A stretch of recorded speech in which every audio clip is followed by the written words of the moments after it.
I want to talk a little bit about gameplay design today, as opposed to anything specific for prototyping or Unity. This is taken from a Gama Sutra article, which they have a ton of great articles, by the way, stuff that we still rely on. They say there's 13 principles. There's probably more. Some may say less. I kind of thought this was interesting, though, because when I'm playing a game, there are little things that you don't notice in the game that probably took people a long time to do. For instance, little things that you take for granted in games, like the camera, right? It's a really, really, really hard thing to get a camera that does the right thing all the time. But when it works correctly, you don't notice the camera at all. It just kind of flows and it works well. And the problem is that you spend a ton of time making it really, really good, and then no one even notices that it's there because you did such a good job. But a lot of the gameplay principles that I'm going to talk about are the same way. These are several things that you don't necessarily call out to the player directly, but things that you as a developer have to keep in mind so that the player doesn't. There's no simple explanation for how these things tie in together, but it's really easy to tell when they're not working well. So if a game tries to do something but does it poorly, it sticks out like a sore thumb. It just doesn't blend with the rest of the game. So I'm going to talk about a few of these principles. So, focal points. This is something that is more of a level design consideration than like a gameplay consideration. But the key phrase here is that you should never have the player guessing what they should be focusing on, right? So they should always know where to go or what their ultimate objective is. Clear lines of sight towards the goal. So whether this is like an item that you want them to get, whether this is the enemy that they're chasing, whether it's some kind of boss fight encounter and it has a weak point, you need to draw their focus towards this thing, right? And if you do this well, they don't even realize that their focus is being drawn to it. They just say, oh, well, that's obviously where I need to go. It's both a visual and a gameplay thing. So here, as an example, in Assassin's Creed, they do a really great job of identifying focal points by building the environments around that focal point, right? They force the player to walk around in specific points and paths so that you can see the objective. They do a lot of things like the minimap, right? You have the minimap. GTA does this a lot. You get icons on the minimap. You get GPS paths that indicate the path that you should take. You get little quest logs, indicators of what you should be doing. All these things, along with the mix of, look at the contrast in the environment as far as the ship versus the rest of the environment, it's clear that there's something to do with that ship. So that's your ship, obviously. But that is where your ship is parked, and so you can always find it. So it's kind of your job as someone working in gameplay to make sure that your level isn't just a smattering of geometry put together, but it actually is intentional and deliberate in pointing the player in the right direction, right? You can't just throw everything together and hope that it'll work and flow smoothly. You kind of have to direct the player a lot. Little things like this. Here's another example. When in WoW, when you're playing WoW, there's a lot of clear focal points, but they also drive the player towards things with clear open spans of roads. So you know how to take a path through a city because the roads are very open compared to the rest of the geometry, which is very closed in.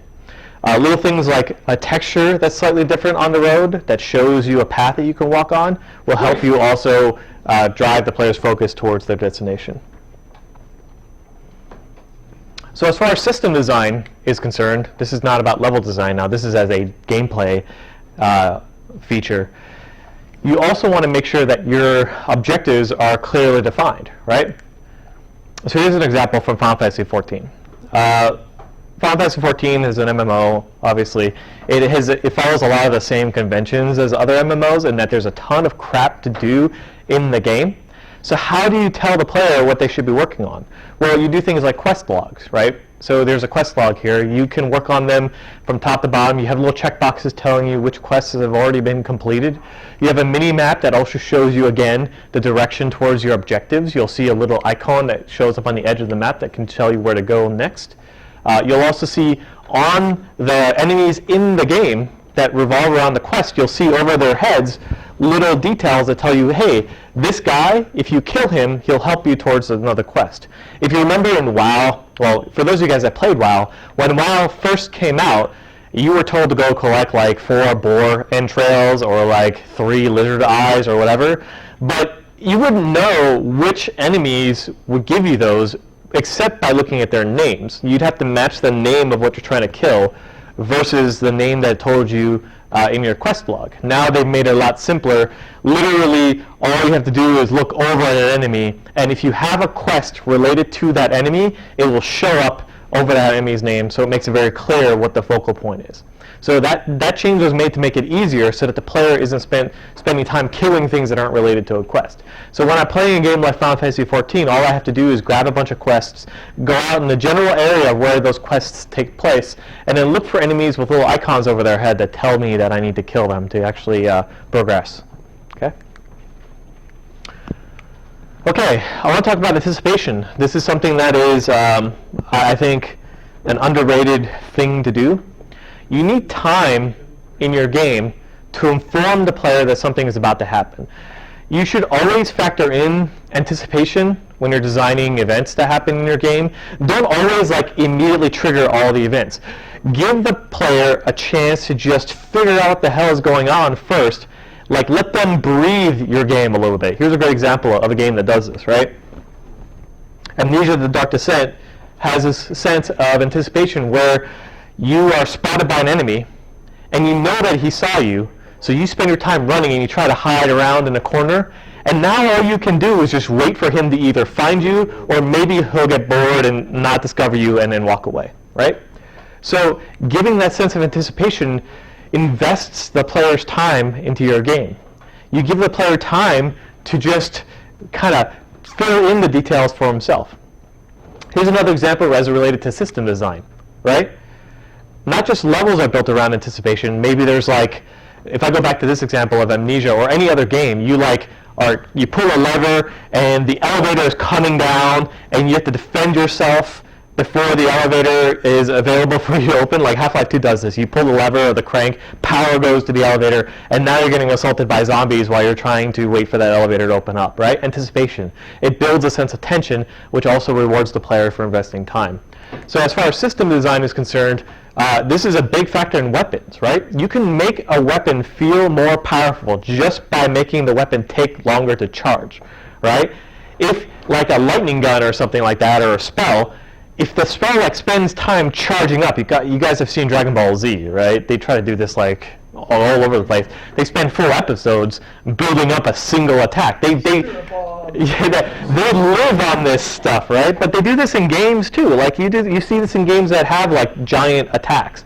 I'm trying to think of a good example of a game that has like EverQuest, like really big. 48-hour cooldown. Final Fantasy had 2-hour cooldowns too. Now this is not cooldowns. This is more like I hit a button and I'm waiting for this thing to build up before it fires. Really long cast times in EverQuest.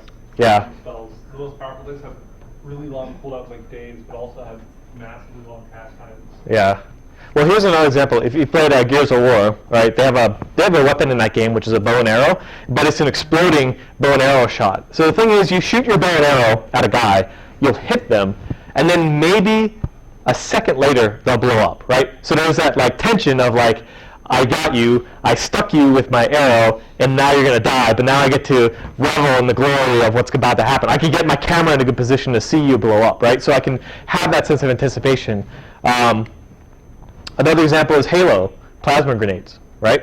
If you've ever played Halo, you throw a plasma grenade and it sticks on a guy, and like, there's the couple of seconds where both you and the other guy know what's going to happen. The guy that got stuck's like, oh shit, well, crap, I can't really do anything about this. And the guy that stuck you was like, haha, I killed you, so he gets to enjoy that moment. It's not always the right thing to immediately have an effect for every single cause that happens. Just because you throw a grenade doesn't mean that it should blow up on impact. give a sense of anticipation, especially for things like if you're making a shoot 'em up or a first-person shooter and you want a weapon to feel more powerful, give a little bit of charge time to it, make it actually spend a little bit of time before it attacks. Bioshock is another good example of this, right? There's all these plasmids in that game, and the plasmids take time to cast. But here's another one. This specific plasmid is like a shield plasmid. Or they call it vigors in Infinite. You cast it, and any bullets that are shot at you get caught in that vigor spell, and then you can release them when it's done. So it gives you that feeling of like, okay, the player is already informed of what's going to happen. He can set himself up to see what's going to happen. StarCraft 2 is great for this. For spectating specifically, I think this is a really good example of a game that does spectating well. And League of Legends is the same way. The reason why, I read this in an article once, why those games are so fun to watch is that as a spectator, you have 100% information about what's happening in the game, but the players don't. So you have this feeling of secret knowledge that you have that the players don't. So you feel like, haha, I know what's going to happen. So in League of Legends, when a guy is waiting in a bush, right, and he's waiting to gank someone, and the other guy has no idea that the other guy's waiting in the bush, you have this sense of anticipation where you know something cool is about to happen. Same with StarCraft 2. You get these things like burrowed banelings in StarCraft 2. A player might burrow some banelings, and you see the other Terran army running their units back and forth across the burrowed baneling, and you're just waiting. You know that those banelings are going to blow up at some point, but you don't know when, so that you build the sense of anticipation, which makes you feel like you're more involved with the game and the match that you're playing or watching. So keep anticipation in mind when you're designing or making your games.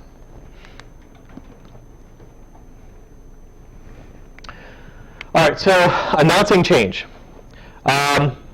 This is kind of like the step that occurs between anticipation and the actual event. So like this is the thing that is happening from the moment that you start an event to the point that the event actually occurs. Here's an example of it in Final Fantasy XIV again. I'm actually gonna, I have another example. So Final Fantasy XIV, you're waiting for an airship, right? So you get to the airship, there's a cinematic that plays between you triggering the airship and you getting on the airship. They try to build up the intensity of the event. The important thing here is that this only happens the first time that you unlock the airship. And here's a good rule of thumb. The amount of change that you should announce is dependent upon how rare that event is. So if something happens like 100 times over the course of an hour in your game, you probably shouldn't announce it much. You probably don't need to do anything crazy about it because the player's going to run into it so much that it's going to be annoying.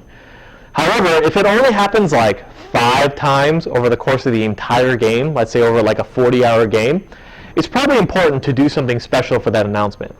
You need some kind of like visual cue to indicate that something has happened. Here's another good example of a system design announcement change in Diablo 3. Or Path of Exile too. Anytime you level up in Diablo 3 or Path of Exile, there's always this reward for what happened. The announcement of change means that you want to draw the player's attention to something significant that happened. You don't want them to miss this event. What happens if you have a game like Diablo 3 or Path of Exile, the character levels up, but they never knew about it. They don't know that they leveled up. Well, now they're going to keep on playing their game. They don't even know that their character could be stronger than they are. It's important to draw their attention to key events that happen in your game. Again, think about rarity, though. If this happened 100 times in an hour, you probably don't need to do this every time. You can probably do something more subtle. But in Path of Exile, you level up infrequently enough that you want to tell the player what actually happens. Other things that indicate announcing change. When you enter low health is another key problem that is faced a lot. When the player is close enough to die in a first-person shooter game, they need to be made aware of that as clearly as possible, because if you don't tell them that they're about to die, it's very easy to miss that you're low on health otherwise. Like you don't spend your time staring at this health globe all the time in the game. You spend your time looking up here and killing shit, and like your abilities and your cooldowns. Same thing like in WoW. You need something to tell them that something important happened. And this goes for anything gameplay related that is significant. Anything that you need to tell them about that might affect their gameplay. If you feel like that the player is missing these cues, whether they're on low health or they're leveling up or they got a new item or they got a new skill or a player joined the game, or like in Dark Souls when someone invades your realm in Dark Souls 2, you get a notification about that. It's very clear. It shows up on the main part of your screen, right? Like that dabs back right in the middle. and you can't really miss it. So you know that something intense is going to happen. So you want to announce these changes very clearly.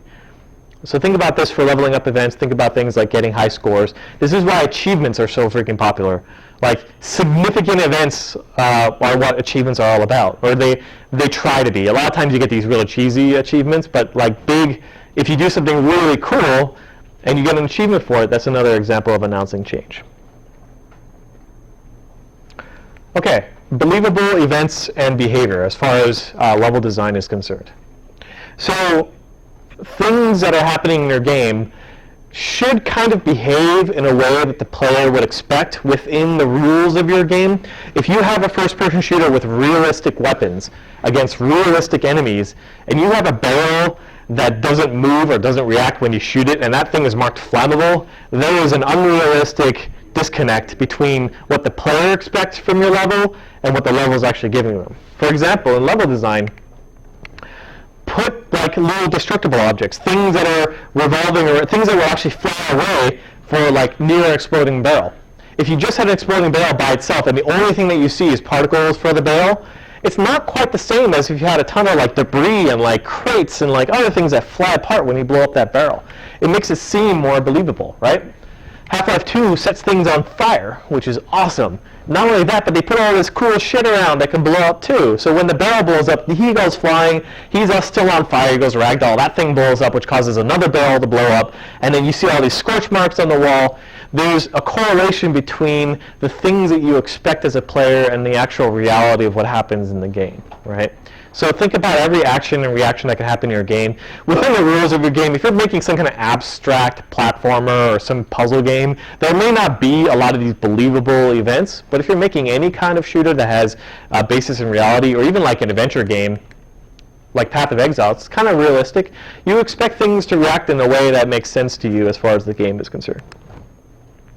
So in the context of a system design case, you want to have events that make sense as far as the things like AI in the game, right? So Halo does this as a really clear example of where weaker enemies will run away when the advantage shifts in the player's favor. So you have these grunts in Halo, right? These like little easy to kill guys, but they kind of come in at you in mass.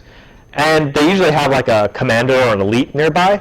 And if you kill like the elite or like enough of the little guys around, all the other little grunts will start running away from you. And they start shouting like, "Oh my God, it's the chief!" And they'll run away, and you can just pick them off, and it's really fun and easy. So it kind of makes sense. It's like you feel like a badass when you take out like a huge army, and you see these little guys and they're all running away from you. That reinforces that whole believability of what actually happens in your game. It just ties into the whole sense that the player is actually making a change in your game. If you didn't have this, imagine that the grunts didn't care that like half of their allies were just killed, and you just blew them all up with like a single grenade, and you just don't even give a crap that they're shooting at you. If they didn't react at all and they were like completely stalwart and they just stood their ground, it kind of doesn't give the same sense of believability. In fact, if you watch, there was a GDC talk that I went to with the guys from Bungie, and they talked about how many iterations they went through for the grunts.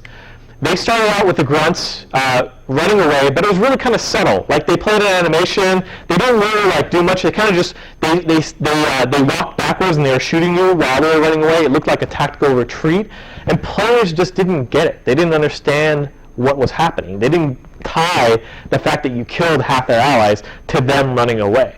In fact, they thought that they were actually becoming more brave by continuing to shoot at you by running away. So they did more and more iterations through it. They tried to do things like, okay, well, maybe the grunts will run away sooner when their allies die. Okay, well, maybe they don't shoot at you while they're doing a retreat. Okay, maybe while they're running away at you, they put their hands up in the air and they're shouting all these crazy audio cues that tell you how strong you are. Okay, that got the point across, where they exaggerate a lot of the behavior in that game to make it really clear that they're running away. It's kind of like if you've ever been like to a theater show. If you watch like those shows, those guys that are doing the theater plays have to exaggerate everything. They have to exaggerate their emotions, they have to exaggerate their voices, because they're talking to an audience that might be 50 rows back. And those guys that are 50 rows back can't even really see the fine details. So you kind of have to go over the top in cases where you want these believable events to occur. Right? There's a grunt blowing up.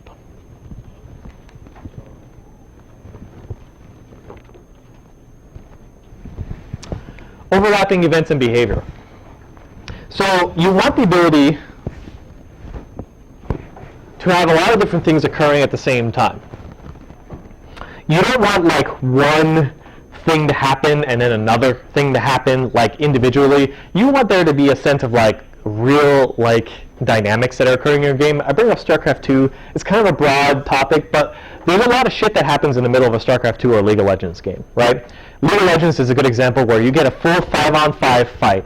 Everyone's slinging their abilities and ultimates and hitting all their cooldowns and running away. There's just so much stuff happening all at once that you have the sense of, okay, there's overlapping events, and there's a lot of these nuances to the things that happened that give the sense of depth to the game. StarCraft 2 is a great example.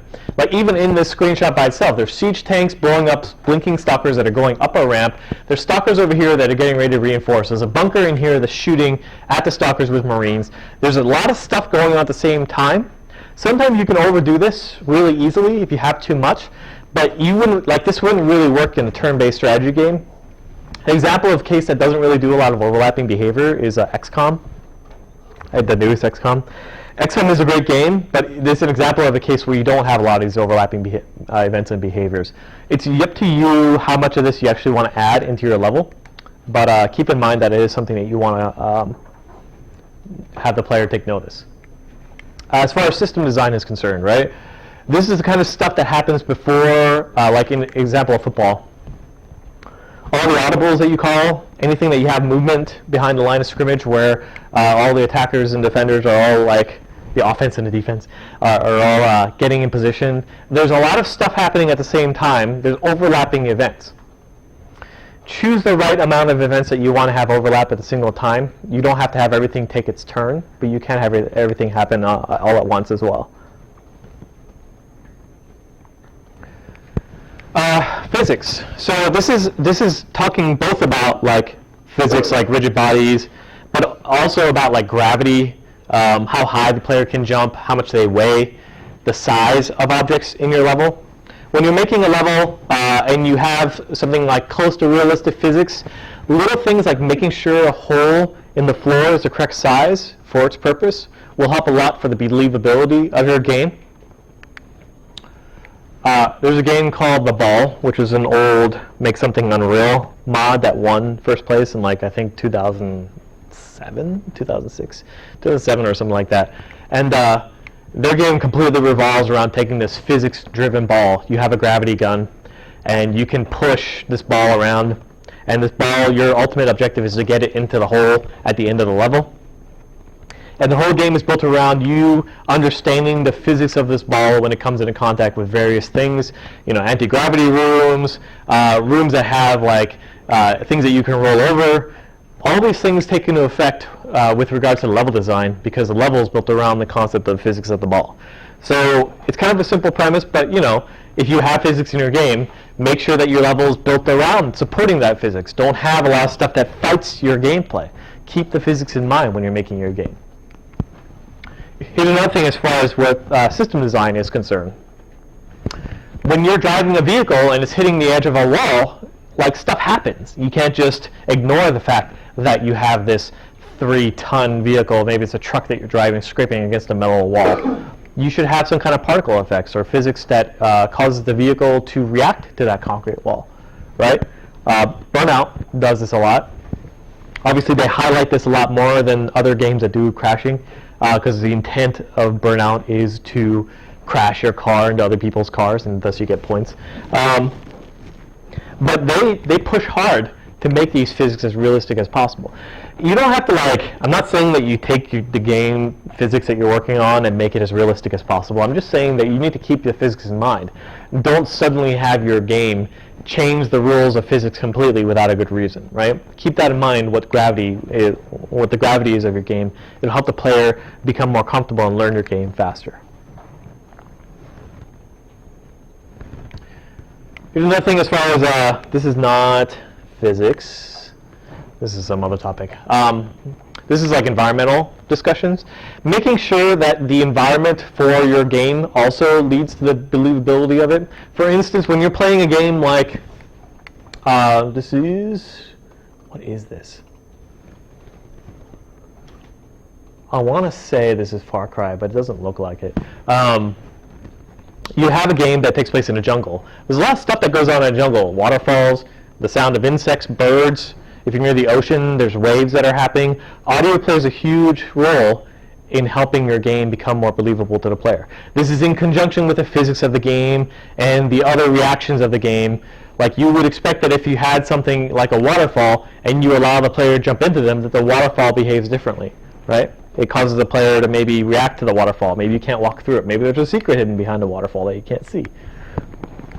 As far as system design is concerned for things like environments, this is a little bit more broad. We've done this before on Hunted. We do things like, you can do things related to gameplay, like secrets, for example. Maybe you're making an adventure game, like it could be a 2D adventure game or a 3D adventure game. Maybe there's like a hidden wall, right? And behind that wall is a secret. But you don't really tell the player anything about it, except for maybe periodically you'll play like a sound.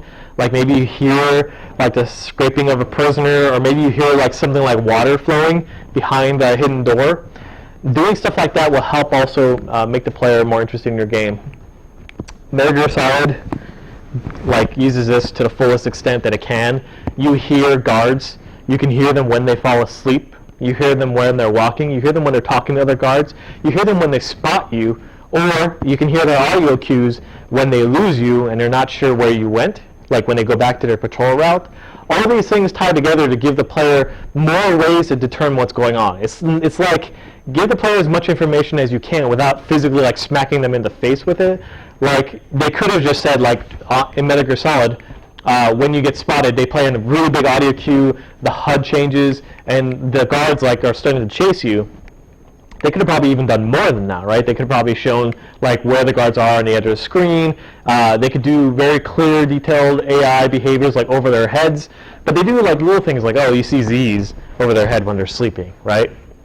So these kinds of things are little, but they'll help the player understand your game better too. Right, so pacing. I talked about pacing last class, I want to say, like in 3331.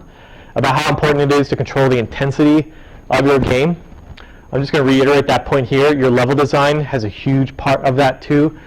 You want to make parts of your level that are not just, you don't want to just put combat after combat after combat. I bring up Far Cry 3 again, and Far Cry 4 I'm sure will do the same thing, where there's just areas where you're driving through that has really nothing in it except for interesting views.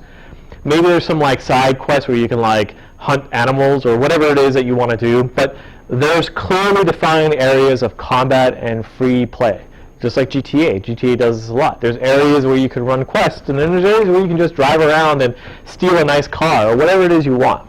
You want to spread out the concentration of intensity and urgency and mix them all up with areas that have more relaxed gameplay feel. When it comes to system design, it's the same thing. You don't want to make all of like the weapons in your game the same. If you have 10 weapons, you want to vary the intensity and strength of your weapons to give some interesting variety to them, right? Set the pacing up. Maybe you have a weapon that has a 2-hour cooldown on it, or has like 1 ammo, and there's only like 10 ammo of this in the game, like the Redeemer. And you can use it, and it blows up everything, but it takes a while to be able to use it again. And you mix it up with weapons that are cheaper but less effective. Pokemons? Anyone? So a Pokemon has an attack in it. It's like Solar Beam, right? That takes a turn or two turns to charge. Your brother would know. I think, Kevin, how many turns Solar Beam takes to charge? Takes one turn. So yeah, there's attacks like that which you sacrifice a turn in exchange for doing a high-powered attack on the next turn afterwards. You can use these things to make it's like this easiest way you can make variety in your weapons. Like have like super powerful weapons that have a large sense of anticipation when you use them. This attack has a huge sense of anticipation because while you're waiting for this thing to fire, you're just literally doing nothing but taking hits. And then you fire and then you get a nice reward from it. Spacing. Right, so you don't want to have too much space, you don't want to have too little. You want to have the space that is appropriate for your gameplay. You have to understand what the relationship is like between your environment and your game, right? So you want to lay out the appropriate amount of space for however many enemies you have, whatever game objectives you have. Make sure that your level design plays accordingly, right? This is Fear 3. I want to say. Yeah. They do some really interesting things in this game at this point of the game. This is a co-op game. These enemies can teleport in and out of zones. So this entire level right here is built around the fact that there's these crates with entrances only on one side, and they can teleport in and out through them. So you're kind of chasing them through the level, making sure that you can kill them all while they're dodging and ducking through the different parts of the level. So their level design plays exactly into the gameplay that is surrounding these enemies here. So you have to understand what kinds of spatial relationships you want. Do you want a lot of verticality in your level? Do you have a case where you have a long-range fight? We'll give them a sniper rifle, right? Give them a sniper rifle so they can shoot stuff from far away. Or maybe like in God of War, they do this all the time. You get a brand new weapon, and oh look, you have an arena that's specifically tailored for that weapon. Like you get this like massive hammer, or like I remember the two fists. I forget what they're called. You'd like unlock those, and now enemies are assaulting you. They basically give you like a free play for like that one moment after you get that weapon. So you want to tie in anything that's cool in your game. Make sure your level supports that. Don't just reuse the same stuff. The level should be tailor-made towards things that your player is experiencing. Here's another great example of a case where the gameplay systems are also mapped along with the environments. Last of Us does this. The District is going to do this. The character, like Joel in Last of Us, is really cool. As he walks and takes cover in the environment, he puts his hands up where the cover is. But if you move Joel so he's close to Ellie so that they overlap, in any other game they would just either overlap or he wouldn't be allowed to stand there. Well, in The Last of Us, it's pretty neat. He'll actually be in the same space, but he'll kind of put his arm like over Ellie, so they'll be in the same cover, but they're not like intersecting in geometry. So you can tell that they spent some time and made sure that the environment was also tailor-made towards the game. The District does this too. Like, there's a very clever thing that they do with like open car doors and stuff. You can take cover on police cars or regular cars, and as you go through and move along the car, you like close open doors as you're moving along them, so you can take cover better. It's very cool. Assassin's Creed does this all over the place. You play any Assassin's Creed game, you try to walk through a crowd, whatever the assassin is that you're playing at the time will part his way through the crowd, right? So he'll play these animations that kind of move his way through. So understanding that relationship between the environment and the player's capabilities will also make your game more believable for the player. I'm going to skip these. These are just like different design principles, whether you want to iterate stuff or whether you want to design stuff up front. I'm not going to talk about that. Right. So, the player. How does the player factor into all of this, right? This is more than just like how the player interacts with the game via your controller, but how the player actually contributes to making the experience interesting. Like in Minecraft, right? The player is the guy that is the main reason why they're playing the game. They're allowed to make things in that game. Dead Space does this, obviously. The player is factored in because you want to scare the crap out of the player, right? You want the player to feel these emotions. So your level design is built around the fact that you have all these holes that like the player's like, is there a monster in that one? And then of course you don't put one in that hole, you put it in the next one, 2 holes down, when after the player's gotten comfortable with the idea that this place is safe, or maybe they're not. Maybe they just aren't scared at all. But like it's pretty cool. Like they do things like corpses on the ground aren't really dead. You have to shoot them. You get into the habit of like killing things twice. Yeah, you stomp. You kill them twice. You want to make sure they're double dead before you actually move on, because they're not dead usually. And in the later games, I stopped doing this so much. I still do it, but it's not as neat as it was in the first ones, right? That part you're like, I think it's sort of in the beginning of Outlast, where you walk down the hallway past the guy in the wheelchair. Who like doesn't really have like a face or anything. They just sitting in the wheelchair, and you're just like, well, okay, he's not doing anything. Go to the next room, some more people not doing anything. You're like, well, nothing here. You go to walk back down the hallway, the wheelchair guy jumps on you. Yeah, well, like it's stuff like that. You ever play games where it's like Sunderman does this. You walk by a guy and you see him in your view. You turn around for like a second. You look back and he's not there. And you go into the next room and he's right there in front of you, and then disappears. Like creepy stuff like that is awesome for making the player scared. There's a really like crappy game. I think it was made in Unity, but it's like a browser thing. I don't even think you can call it a game. I think it's made by the same people who did Slender. Okay. But it's like literally you're just walking down like rectangle hallways and just square rooms, and just branch off into more hallways. And it's all one texture on everything. So it's really hard to tell what's going on. But so you're just kind of sitting, like walking around, like, okay, what the fuck's the deal here? but then slowly things start like kind of just like messing with you. Like you're like oh, dead end. You turn around, and you're like, okay.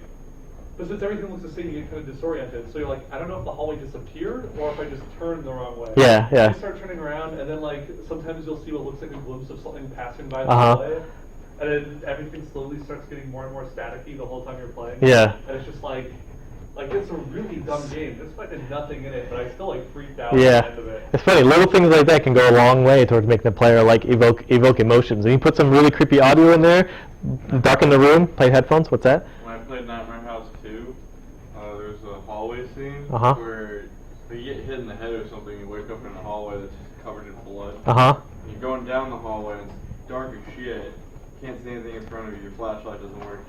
You go forward, hit a wall, and you hear like a loud noise, and you turn around, go forward, hit another wall. It's a dead end on both sides. Yeah. But the room gets smaller and Smaller every time you go back and forth. Yeah, and then until eventually, like, alright, what's up there? And there's like a girl hanging from the ceiling. That's awesome. So like I think making a horror game would be cool. I'm surprised no one here has made a horror game yet, because I think that they have this ability to evoke a sense of like emotions that is really hard to get other emotions. Like you can't really make people cry when they're playing a video game. Like that's a really hard emotion to evoke. And you can get people angry, but like that's a bad thing. But like making people scared is like it's easy compared to the other things, and it's kind of rewarding to watch other people play your scary game.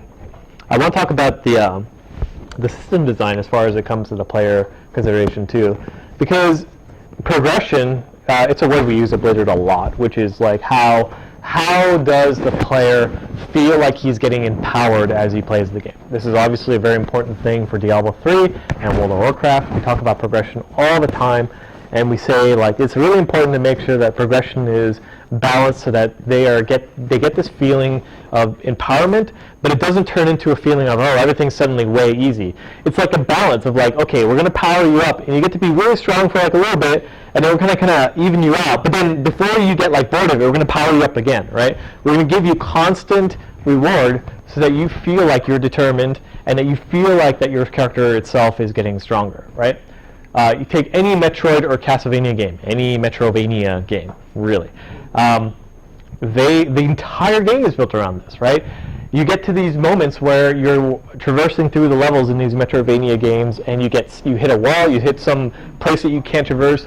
You'll unlock a new weapon though, and it unlocks new areas that you can go through, and your character gets stronger. Like they do this all, like Metroid, very classic. Every single weapon in that game both like powers you up and like unlocks some new thing. Well, not every weapon, but like things like the high jump boots, the sprint boots, the different armor types, different weapon types that you can add in Metroid. All of them make you feel stronger while at the same time unlocking new gameplay for you, right? So make sure the player is feeling like determined and wants to finish your game. Okay. Communication.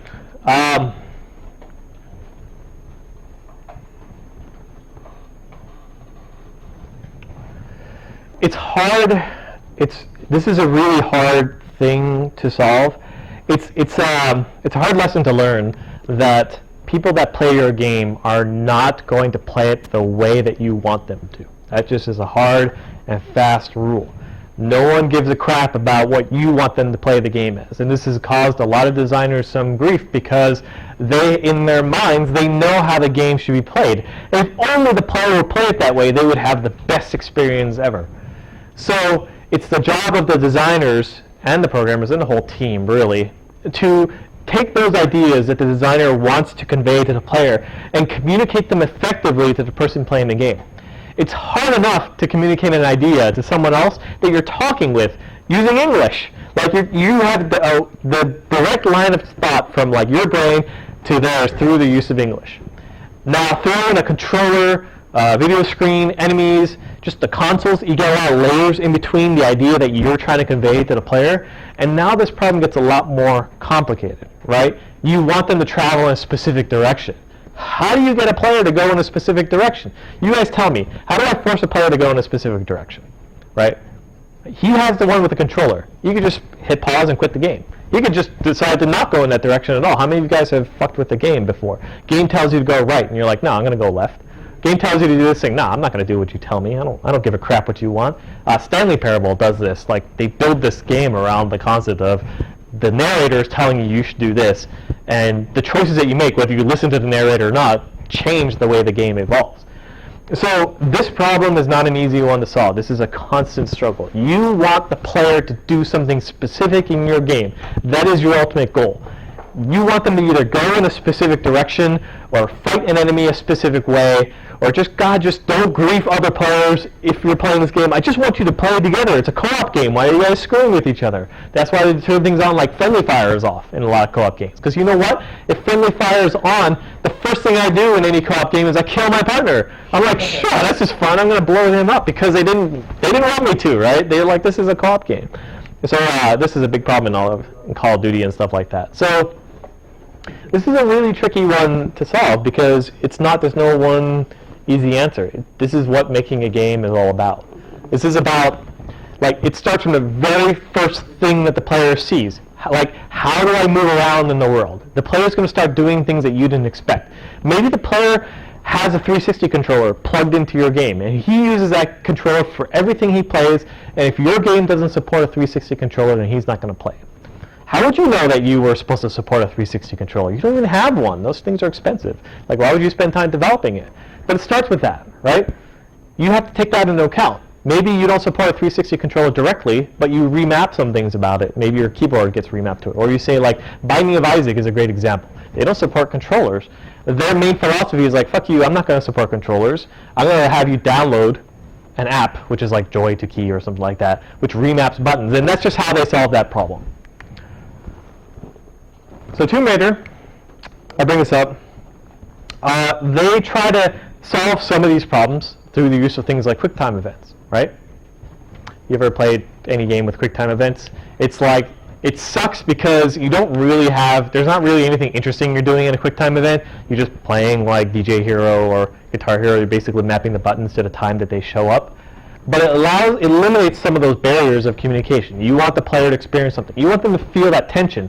Maybe they're wrestling with something. Maybe the boss has got them. Like God of War does this too. You button mash to get out of something that's holding you, right? That communication can be lessened or increased depending on things that you do in your game. You can use QuickTime events to make it easier. If you don't have QuickTime events, now the player has a choice of doing things. Maybe they decide to take the path that you didn't actually want them to. Maybe they found a bug in your game that lets them bypass some of the content. Dark Souls had this in crazy amounts. I played Dark Souls 1, and I could beat most bosses in that game just by using a bow and arrow. Because you just stand really, really far away, the boss doesn't even know you're there, you hide behind some geometry, and you just cheese them to death. And that's the way I beat the most of the bosses in that game, except for the knight and stuff. Sometimes they try to work around it, but players are just going to do things that you don't want them to. How do you solve this on a system design level? I'm just going to give some really straightforward examples. Temple Run. There's only a few things you can do in that game. You can turn left, turn right, jump, and slide, I think. Or go straight, I guess. And if the player doesn't do those things, he dies. So this is another way you can solve that communication barrier problem, is that you actually explicitly give them only those options. And if there's only one right way to do it and you die in the other ways, then the player really only has one choice, right? Angry Birds kind of takes the opposite approach. Angry Birds, yet another popular phone, tablet, console game, which apparently sells for $50 on the PlayStation Network. I don't know if you guys knew that. Angry Birds Star Wars is $49.99 on the PlayStation Network. $49.99. It is more expensive than a retail game, which just blows my mind. Anyway, you could play Angry Birds, yes, because I was browsing through my PlayStation Plus games and I saw Angry Birds on there, and Anyway, Angry Birds lets you solve the same problem in a lot of different ways. You are allowed to attack the puzzles of Angry Birds in any way that you think is going to be successful and also productive. All right, I'm almost done. These are the last two slides. This is kind of an example. This is more talking about things like how do you get your game noticed. I've worked E3 before. I've sat marketing hunted the demons for it, or stood really for 8 hours talking to the press about making sure that they understood that our game was going to be the best game ever, best co-op adventure Gears of War style game for consoles that year. So how do you get the game to appeal to other people? Well, there's a lot of things you can do. You have to be able to answer the question, does this draw the audience in? when someone who's watching this game be played, are they going to be like, oh, that's kind of cool, what is that game? Are they going to ask that question? Are they going to be interested? Or are they going to immediately turn it off because they know that it's a game that they're not interested in playing, right? You take a game like Diablo 3.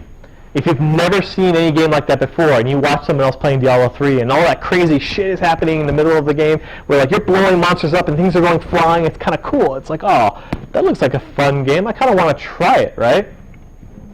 So level design can play along with that too. Like in the case of Diablo 3, you can throw a lot of destructible pieces around the environment so that whenever you cast spells that are AoE, they'll blow up too.